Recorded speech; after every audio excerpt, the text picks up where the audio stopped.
All right, let's do 4 on the floor. Yeah?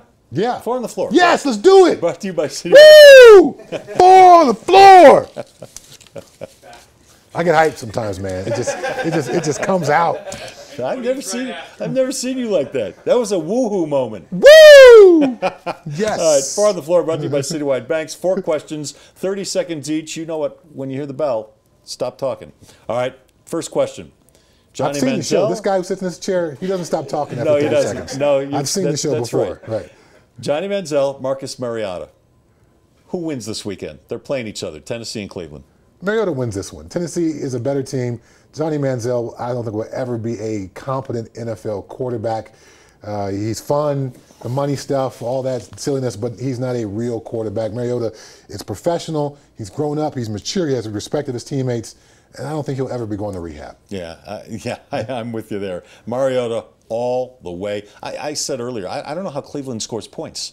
They have such problems at the skill positions, and now the biggest problem they have is the guy playing quarterback. Let me ask you this. Name me one thing that Johnny Manziel does. One thing that Johnny Manziel does better than Mariota. There's not one thing. Not one. He's not on the field, not off the field. Maybe he's a little faster. No, he's not faster. Maybe. I think he may have a little bit more elusiveness, but he's certainly not faster. Okay. Mariota's fast. We agree on that. Right. Jason Pierre-Paul of the New York Giants says, I don't need fingers to get sacks.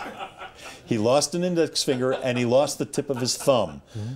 You rush the passer. Do you need fingers to get sacks? I'm not the freak athlete that he is, and he's a special guy. You were 15 years. You're a pretty good athlete. Okay, yeah, all right. Don't play minds with me. You you're talking to me here. All right, okay? sorry, my bad. I was a phenomenal athlete, and getting sacks was hard for me, even as a special athlete. No, in a game of inches, when you're missing your index finger, the tip of your middle finger, the tip of your thumb on your dominant hand, that's going to be tough. You do, as a pass rusher, there's so much grabbing and pulling and trying to use your long arm. If your hand isn't as powerful as it was before, it's going to take some time to adapt to that, and I don't think you'll ever really be as effective as you could have been. Fingers are important for rushing the passer. Fingers are important to grabbing a quarterback and pulling them down. He's going to miss those fingers, and he will not be as effective of a player as if he would to have them. Yeah, if you're a freak athlete, you can still get sacks. You're just not going to get as many. We've seen a lot of guys with broken fingers, broken hands. They've got their hand wrapped up in a club. The big Q-tip thing. The big Q-tip, and they can still get to the quarterback. But yeah, you got to be able to drag a guy down. Every once in a while, you got to reach out and touch somebody and grab somebody and pull him. Von Miller does that all the time. Mm-hmm. He does. He might even be past the quarterback, but he reaches back and grabs him down. So yeah, it's not going to be as easy for him. You know what? He still might be better than a lot of guys, even with only 8.5 fingers? 9 fingers? I don't know. I don't even want to think about that. Third question. Geno Smith, New York Jets quarterback, says he does not regret his altercation in the locker room where his teammate punched him and broke his jaw. Is Geno Smith does he just not get it? I think he... Can I go first? Please do. Geno Smith doesn't get it. All right? He just doesn't get it.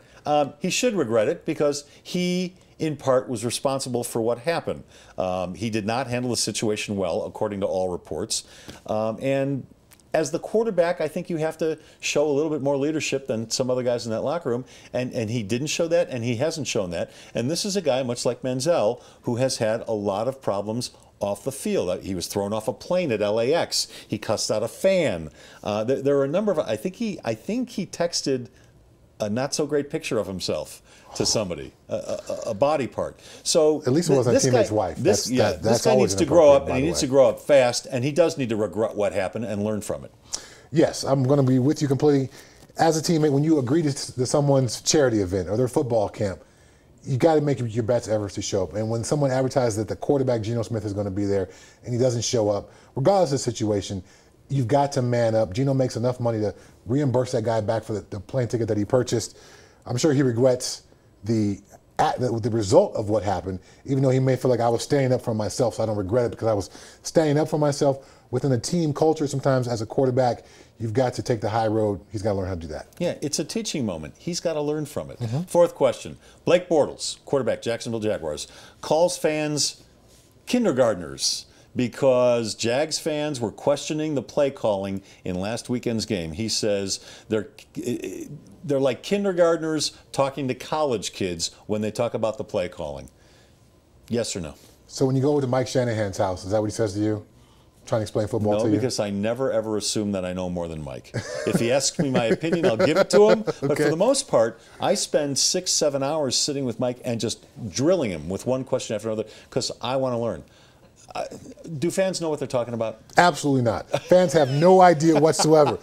But you cannot say that as a player. You just simply cannot say that, particularly as a quarterback. As an ex-player. As an ex-player, yes. I got this microphone to my shirt, I'm allowed to say that. But as a player you and the quarterback, you cannot say that. You give your fans respect. They give us great energy in the stadium. You say positive things about the fans. Of course, fans don't know anything about football. And that's okay. That's expected. There is a small percentage of fans that know what they're talking about. Small. But for the most part, no, they don't. And frankly, there are a ton of guys in the media who don't know what they're watching either, and they're around it every day. So you know what? You leave the stuff to the experts.